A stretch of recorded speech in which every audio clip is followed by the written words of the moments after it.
Good afternoon, everyone. Welcome to Art Atrium.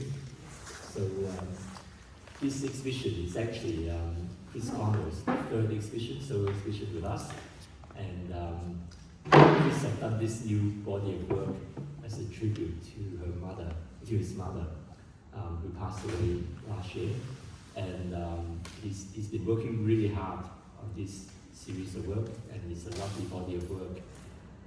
I think I was just talking to Chris.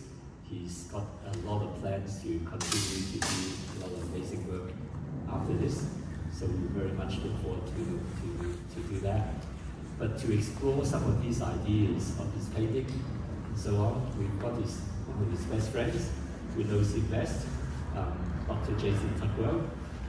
He's a lecturer at Western Sydney University in English, and also he has a lot of publications. So he basically, I think Chris was living with Jason at one stage, and so in fact, Jason opened one of Chris's previous exhibitions. So I'd like you to welcome both Chris and Jason. Thank you, Simon. Welcome everybody, it's lovely to see you. Do I need this? Yeah, you still have to if you don't want to. Can you hear me okay? I like the mic. Okay. Okay. It's the ears. Oh yeah, totally understand. Okay.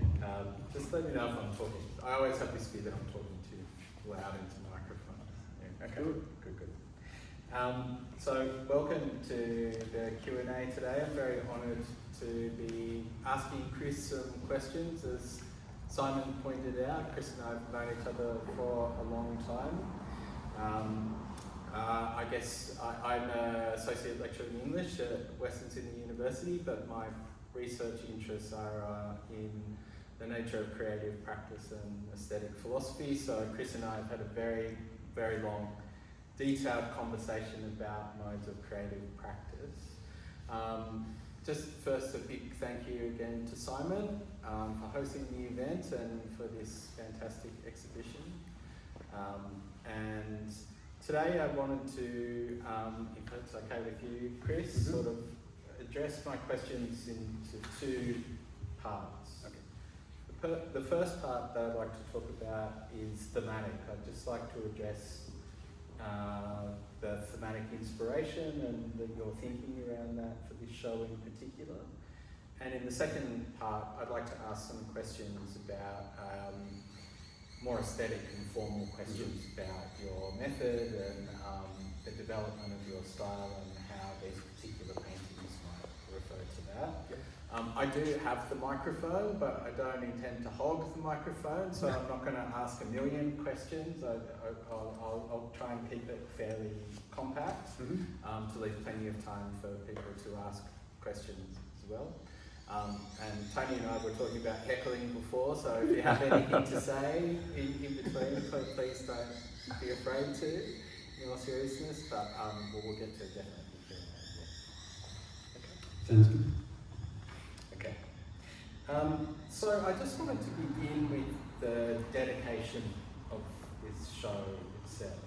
Okay, it's obviously dedicated to your beautiful mother, Maureen, whose your family are here as well. I also was very fortunate to know Maureen for very many years. She was a wonderful person. I just wanted to start with the performance that opened the show.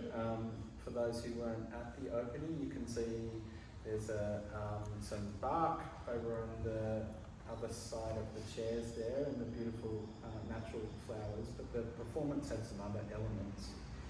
I just wanted to know if you could comment on the inspiration or the idea behind the performance, and maybe how it connects to the content of the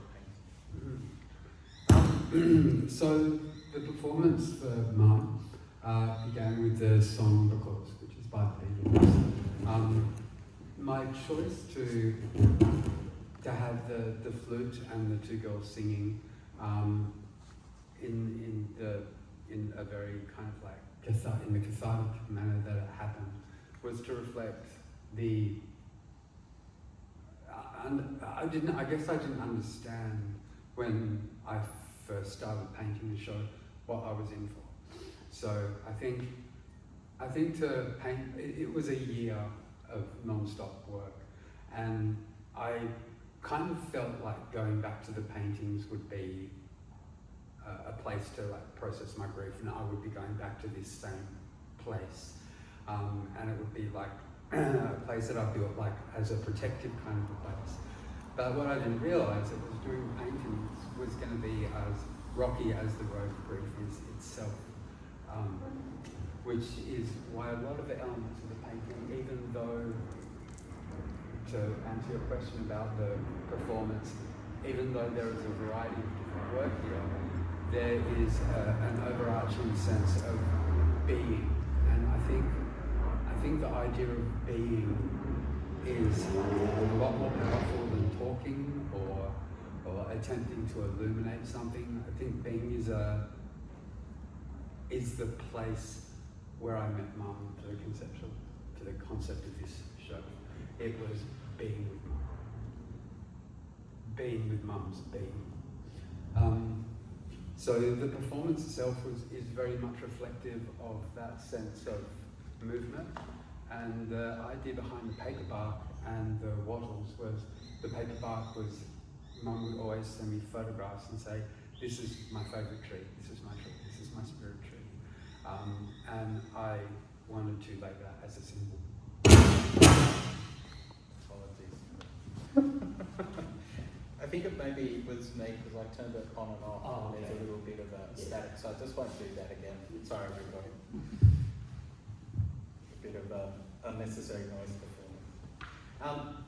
Thanks, Chris. And you talking about the sense of being with your mum. I guess during the painting process itself. Is that?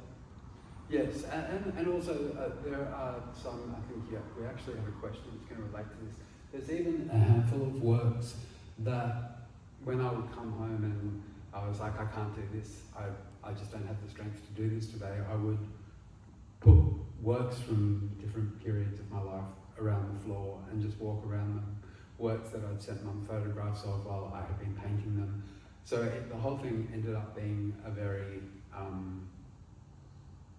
kind of self-informed process, and yes.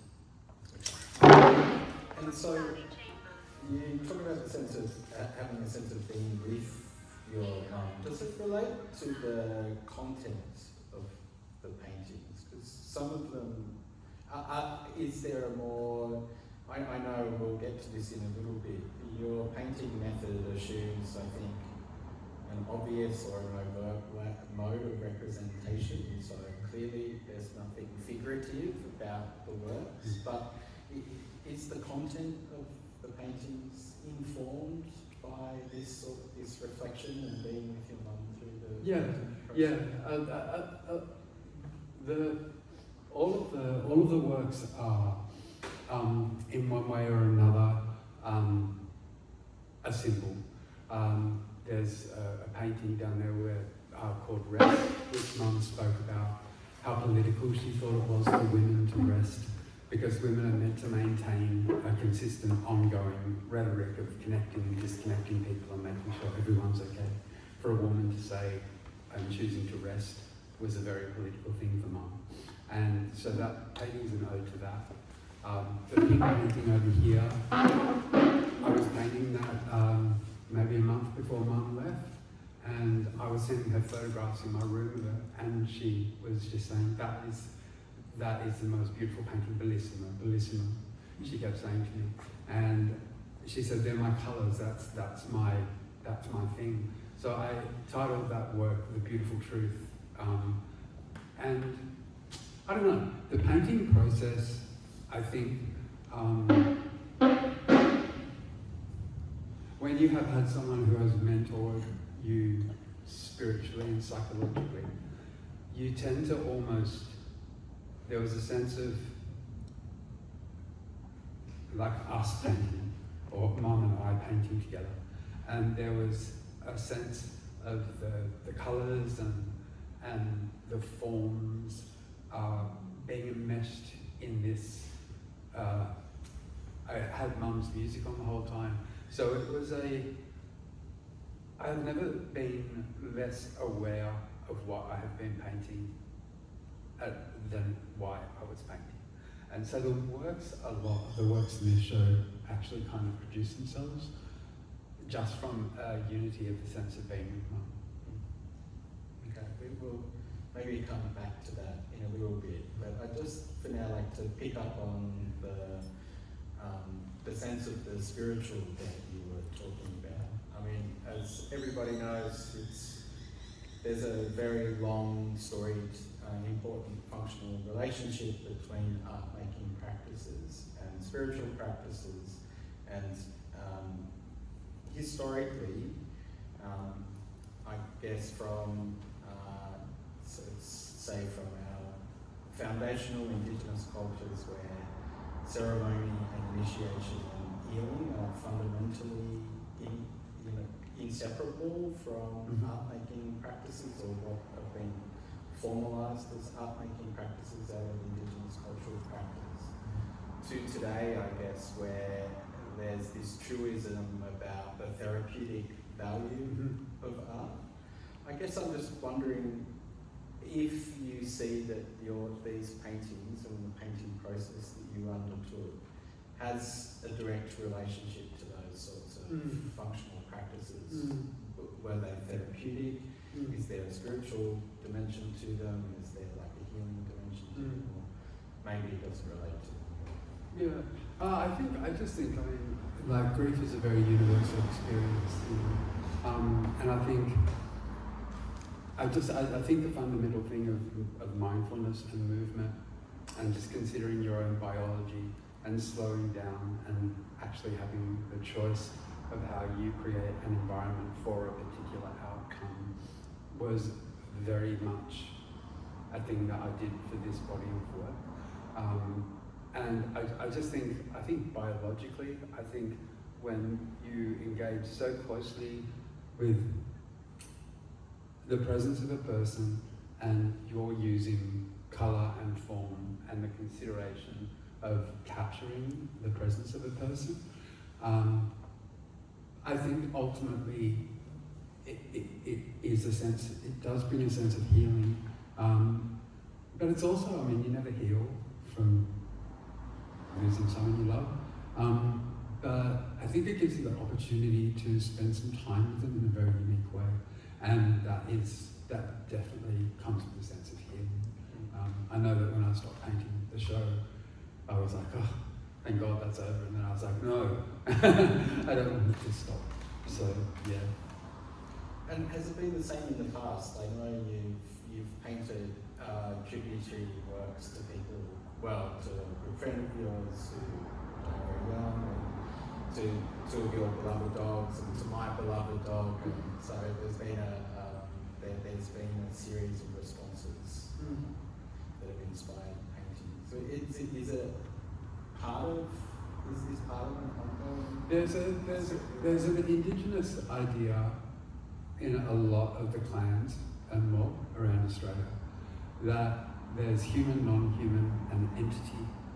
And entity is a word that is used or has been, I've heard, used by people from the Lapa mob to describe things that are there, that are amongst us. And I think to paint into the spiritual and the respect of people who you love is to look for that and to paint into that and to allow that. So it's kind of not even, it's kind of aside from conscious and subconscious. It's a place where you kind of seek a very non-human connection. And that's what I can say about that. Thank you.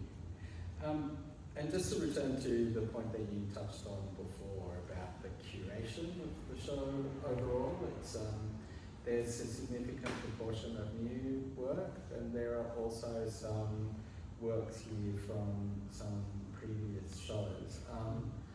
obviously there's an intentional choice there. I'm just wondering if this is part of the sort of dedication to Maureen, and you talked about the pink painting over there, and it's embarrassing that I've forgotten the title of it. The Beautiful Truth. The Beautiful Truth.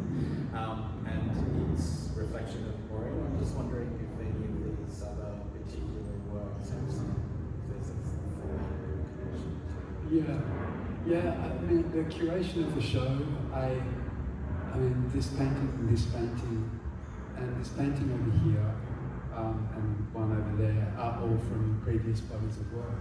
However, this painting I actually did of in Bundjalung country, of where the tea tree lakes spill into the ocean, or the oil from the tea tree lakes hit the salt water and make these incredible patterns. And I took a video of it, and I cut 4 of the video stills out of it. And as I was going through the process of taking those photographs, I called Mom, and I said, "You should see where I am." And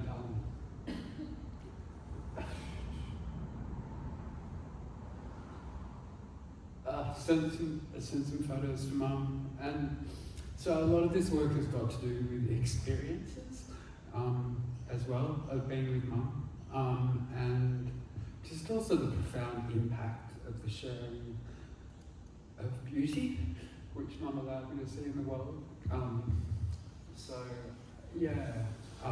So the curation of the work for the show is very much a coming together of all of those things. Creation of works for Mum from the perspective of love and spirit, and also other works which are a retrospective of our physical experience with them. Okay, so I'd like to move now to talk about some of the aesthetic and formal aspects of the work, and also about some of the idiosyncrasies of your creative method, which I'm very interested in. I think will return us back to some of the things that you were talking about how being with in the presence of your mum and those experiential moments of her inform the practice and inform the way that they're not necessarily representational depictions of that, but they're part of the process. I guess what I wanted to start with was something that you've thought a lot about, and we've talked a lot about, and that's been central to I know your master's project and your exegesis there, which is the elaboration of what you call the auto-poetic method of painting. And auto-poetic method of painting is a way of eschewing, I guess, the traditional modes of naturalistic realism or representation. And it's a very interesting way that you engage with nature. I was just wondering if you could comment on that and on whether the new paintings in this show still constitute a continuation of that method, or if there's a development. Yeah, so what Jay's referring to, autopoiesis translates as self-creation, and it's a mode of, it's a creative tool, and also a philosophical, biological philosophical, it's got a lot of implications, but it basically means to self-create.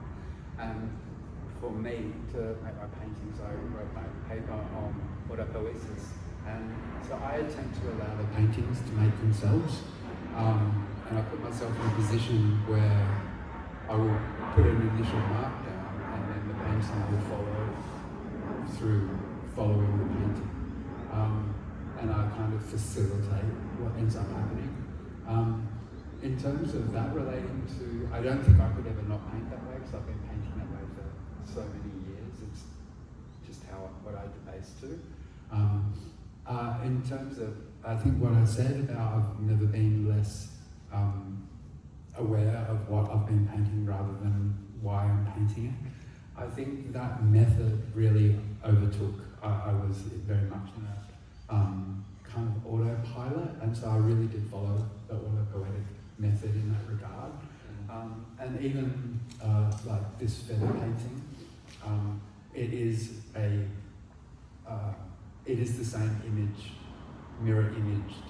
So the top and the bottom sections of the work are identical. So all of that is very intentional to allow a kind of like a trick of the lights, like how can this be so perfect? And of course, I don't think many people notice that it is a mirror image. But certain elements like that I've used to allow the viewer to kind of like fall into these kind of elated senses of perfection. Because mum is a Virgo. And they're into that. But yes, I have definitely brought that into the show. Okay, that's great. I see it too. I just was interested in how you reflect on it. I mean, it's insofar as in terms of the traditional mode of naturalistic representation, right? Somebody paints, you see a tree, and then we consider the skill of the artist to be an index of how faithfully they can reproduce that form, and in the way that you're explaining this, for you it's not a question of reproducing the form, it's more a question of reproducing or following the way that nature produces its own thing. Yes, so correct. It's a generative procedure, right? Generative and based on evolutionary outcomes. Yeah. Right. But there are other senses along the way, I think, that your works unsettle more traditional or easily definable painting categories. And I'm really interested in the way that the retrospective aspect of this show shows some of the evolution of that. I think your paintings have always, not only do they unsettle the distinction between abstraction and realism, but also I think landscape and portrait. I mean, it's very interesting that all of your paintings, I don't know if the one over here is that way, but you are very insistent on the fact that paintings can be generally hung in any direction. Mm-hmm. So there's already an unsettling, I think, there for the landscape and portrait in the formatting. But I think in your first show, Autopoiesis, which was in the Darlinghurst pop-up for Art Atrium, that there was a more focus on a relation to abstractions all over painting in the landscape format, and it sort of appealed more to landscape, whereas in your show Protean, and so this would be an example of the first show, and Protean, an example of that would be Proteus Gamma over here, where there's a transition more towards figures, and there's like we go from sort of the landscape to the figure. I think also in this show that there's some further conflation or sort of some interesting melding of those. I think whether I sort of head towards landscape painting or whether I do something which is based in photorealism or go for something more figurative, it is always still going to be works that are relational to themselves. So the work will always relate to itself, and the story is within the work. I think, I play with the idea of portraiture, I play with the idea of landscape, I play with the idea of like all over painting, only because I think they can facilitate particular outcomes in terms of, I feel like making something which is portrait based, but the work will continue to be a work which is built on building something through looking towards evolutionary outcomes which are mysterious to me until the painting is finished, because I think that's where the beauty of the painting is. Just to pick up on Secrets, this painting over here with the feathers, if absent this painting, and I was really pleased to see this painting, not only because I think it's a very beautiful, well-realised painting, but maybe people wouldn't know who've seen Chris's work before. Chris is also a very fine portrait painter and paints in a very, I wouldn't say photorealistic, but sort of photo-illustrative style. Maybe it was part of your illustrative training as a very young man a long time ago. I don't know whether that's part of it, but do you see sort of an incorporation of more formally realist kinds of naturalist representation as playing a part in the future? Yeah, I mean, I love the idea of taking an element like a flower or a feather or just any. I mean, these are iterations. That's a feather. You know, over here, like that was from something that I found under a microscope. So still the idea is to get one element and repeat it. Okay, and there's also, which is another really distinctive element of your work, there's a certain fractal-like property, right, that often you're playing the scale. And one of the things that can be a bit disorienting or uncanny about your paintings is that it can be quite confusing whether you're being confronted with something that's microscopic or macroscopic. So that's very interesting in the sense that the photorealism of the feather is like a, is that how you understand that too? Like it's sort of like, it's also playing the scale, but the same method. I think anything in the natural world, everything is from something, it's all interrelated. Things, you know, you'll see, you know, these tiny little things down the bottom of the sea. You think if that was like 10 times bigger, that would be an elephant. You know, things are continuously, you know, it's that kind of that lovely thing about art, you know, it's an experience, is it representational? Are you actually, you fall into something, it becomes something before you know it, and you're in this thing, and turn around, you look back, and it's actually just a painting, but something happened to me just then. And I think that's why I paint, because I just think I think these outcomes are just completely mysterious. Yeah. Fantastic. I just wanted to quickly return to the performance and the performance that opens the show. And as we've been talking about, for you, I think, and if I understand it sufficiently, your painting method is not a method of sort of reproducing images, it's like a certain performance. There's a performative element to your painting practice itself. And I'm really interested in the way that you were talking about the mode of experience and being that is central to this show and the experience of being with your mum or other people that you've had those, created those works around rather than sort of a meditation maybe on natural influence and process. Do you see performance as having a broader scope? I'm sort of now thinking about what you were talking about with Simon about what's coming up next. I was actually there was a couple of works that I really wanted to make for this show that I didn't end up making.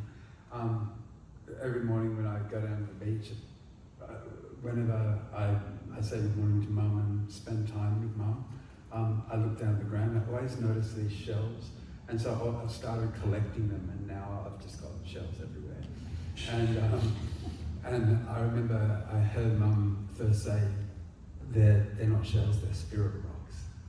And so I remember seeing all these shells and thinking they're spirit rocks. I was like, what is that? So every single morning since Mum's gone, I go down to the beach and I wait for the right one to jump out at me. I can't just pick anyone up. And Mum's like, that one, okay, got it. And I did consider, I wanted to make some works out of those shells. And I kind of thought to myself, this would make a really beautiful performance to arrange and rearrange these shells in a meaningful way where the outcomes were, what is that? What does that mean? So I've thought about it. I don't know whether I'd do it because I don't love being public, but yeah, okay, I've thought about it. So what is next? Do you have any ideas about what's the next show? What's the next? Yeah. What's the next one? I think what I would like to do, because there's so much unfinished work from this show, and I've got this idea to just to paint an enormous amount of butterflies, and I don't know why that is, but I'd like to use circular canvases. There's just something I'm being drawn to about cycles, and I think that's kind of my next thing to look at. And using the wings of the butterflies, I've been thinking to sort of fit into circular things and glazes. So it's in there, but I'm not quite sure what it is. I think that's a good place to leave it. Thank you so much, Chris, and thank you all very much for coming.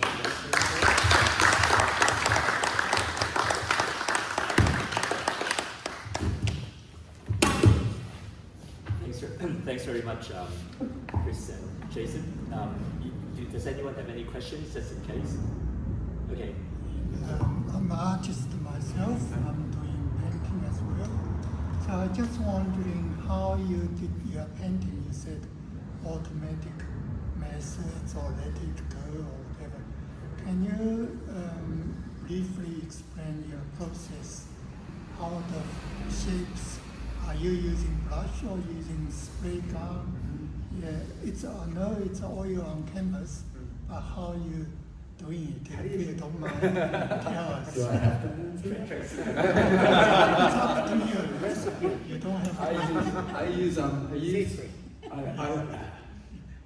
What I do is I paint, and then I get like paddle brushes, and I brush it, and then I use solvent to cut the forms.